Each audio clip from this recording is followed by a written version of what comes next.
সবাইকে স্বাগতম। আমরা এখন বেনোমো ব্রোকারের ট্রেডিং প্ল্যাটফর্মে আছি। আজ আমাদের ট্রেডিং স্ট্র্যাটেজি হচ্ছে স্করপিয়ন। এই ট্রেডিং স্ট্র্যাটেজি অনুযায়ী আমরা ট্রেড চালিয়ে যাব। মনে করিয়ে দিচ্ছি, আমাদের একটি জোনাল চার্ট অথবা 1 সেকেন্ড টাইম ফ্রেমের লাইন চার্ট এবং দুটি ইন্ডিকেটর লাগবে। এগুলো হচ্ছে মুভিং অ্যাভারেজ ইন্ডিকেটর, যার সেটিংস পিরিয়ড, সাব 5 এবং টাইপ হবে ইমা। এছাড়াও ম্যাকড ইন্ডিকেটর লাগবে। এখানে first period 5-4, signal line 7C2 এবং স্লো মুভিং এভারেজ লাইন 1-5-6। চার্টে এগুলো যোগ করলে আমরা প্রায় এইরকম একটা দৃশ্য পাব। আরও মনে করিয়ে দিচ্ছি, এন্ট্রির জন্য আমাদের অপেক্ষা করতে হবে সেই শর্তের যখন ম্যাকড ইন্ডিকেটরের লাল লাইন 0 এর উপরে থাকবে। 0 এখানে আছে, আর এখানে আমাদের লাল লাইন, এবং হলুদ লাইনটি লাল লাইনের উপরে থাকবে। এগুলো সবই আমাদের সম্ভাব্য বাই সিগন্যালের ইঙ্গিত দেয়া, মানে এই অংশটাই আমরা বিবেচনা করছি। এরপর চার্টে আমাদের দেখতে হবে ইন্ডিকেটরের লাইন, মানে প্রাইস লাইনটি মুভিং অ্যাভারেজ ইন্ডিকেটরের লাইনটি ব্রেক করে, মানে এই লাইনটি,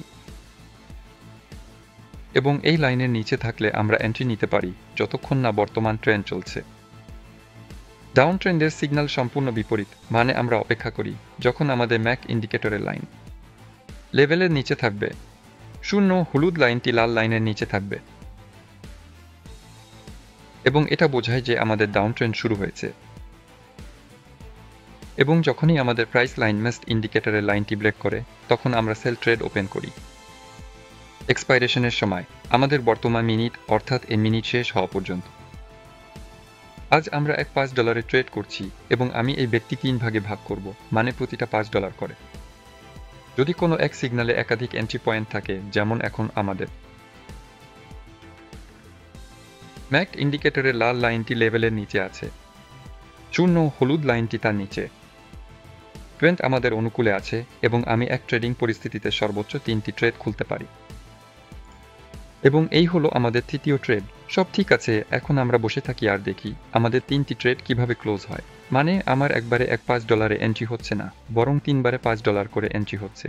এন্ট্রির পয়েন্ট ভিন্ন হয়, কোথাও ভালো, কোথাও খারাপ, কিন্তু এতে কিছুটা ঝুঁকি কমানো যায়। তাছাড়া সবসময় একসাথে 3টি ট্রেড খোলা যায় না, কখনো কখনো ট্রেন্ড দ্রুত শেষ হয়ে যায়। আর এই ক্ষেত্রে ধরুন যদি কোনো ট্রেড লসে ক্লোজ হয়, তাহলে আমি $5 নাই, শুধু $5ই হারাই। যেমন $5 বেশি বা 3টি ট্রেডের বেশি নয়। আমি খুলি না, শুধু ক্লোজ হওয়ার অপেক্ষা করি। বর্তমান ট্রেডিং ডিলের সবগুলো ট্রেড একসাথে একই সময় ক্লোজ হয়, এটাও খুব গুরুত্বপূর্ণ। মানে আপনি যদি টাইমারের মধ্যে না পারেন, তাহলে নতুন ট্রেড খোলা হয় না, বা খুললেও হয়। তবে তখন হিসেব করে নিতে হবে এগুলো পরে ক্লোজ হবে। আমাদের এখনও অ্যাক্টিভ হিসেবে ক্রিপ্টো ইন্ডেক্স আছে, এটাতেও মূলত ট্রেড করা যায়। প্র্যাকটিক্যালি দেখা গেছে এই ক্ষেত্রে সব 3টি ট্রেড ক্লোজ হয়েছে। আমাদের কাছে ডিকো লাইনে প্লাস আছে, যেখানে আমরা বসে আছি। লাইনগুলো একে অপরকে ক্রস করেছে, আর এখন আমাদের লাল লাইনটি হলুদ লাইনের নিচে আছে, মানে আমাদের ট্রেন্ড এখনো চলছে না। আমরা কিছুই করছি না, আমাদের অপেক্ষা করতে হবে ট্রেন্ড বদলানোর জন্য। ঠিক তখনই যখন আমাদের লাইনগুলো লেভেল ক্রস করবে, 0 লেভেলের উপরে থাকবে, 0। অথবা যেমন এখন আমাদের লাইনগুলো বিপরীত দিকে ক্রস করেছে, মানে আবার লাল লাইনটি হলুদ লাইনের উপরে চলে এসেছে।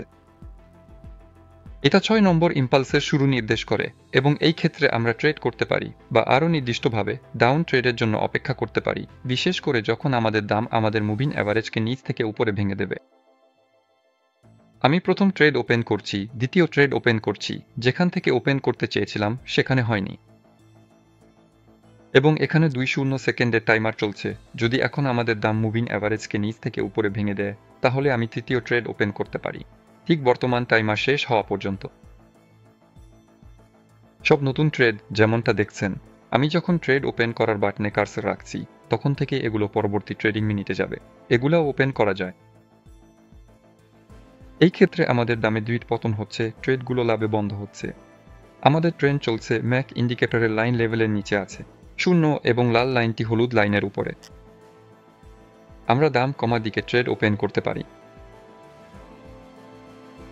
একটু সময়ের আগে ট্রেড ওপেন করলাম, তবে ঠিক আছে।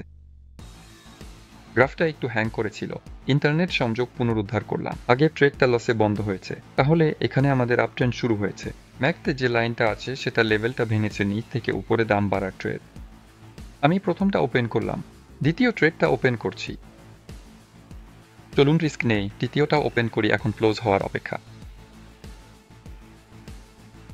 পরবর্তী এক্সপাইরেশনের জন্য ট্রেড ওপেন করা যায়।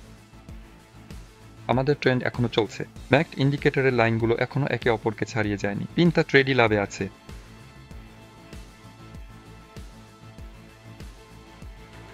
নতুন এক্সপাইরেশনের জন্য প্রথম ট্রেডটা ওপেন করছি। এটা একটু খারাপ জায়গায় ওপেন হয়েছে। দ্বিতীয় ট্রেড। এখন ম্যাকড ইন্ডিকেটরের লাইনগুলো ক্রস করছে। নতুন ট্রেড ওপেন করছি না।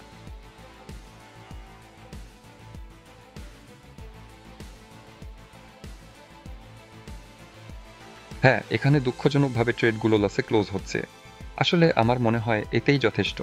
এভাবেই আমাদের ট্রেডিংটা হয়েছে। আমার মনে হয় 3টা ট্রেড লসে ক্লোজ হয়েছে, আর আমি গুনেও দেখিনি কতগুলো ট্রেড লাভে ক্লোজ হয়েছে, কিন্তু নিশ্চিতভাবেই 3টার চেয়ে বেশি। এটাই ছিল আজকের জন্য বন্ধুরা। চ্যানেলটি সাবস্ক্রাইব করুন, কমেন্টে মতামত জানান, লাইক দিন ও বেল আইকনে ক্লিক করুন। খুব শিগগিরই আবার দেখা হবে। সবাইকে বিদায়।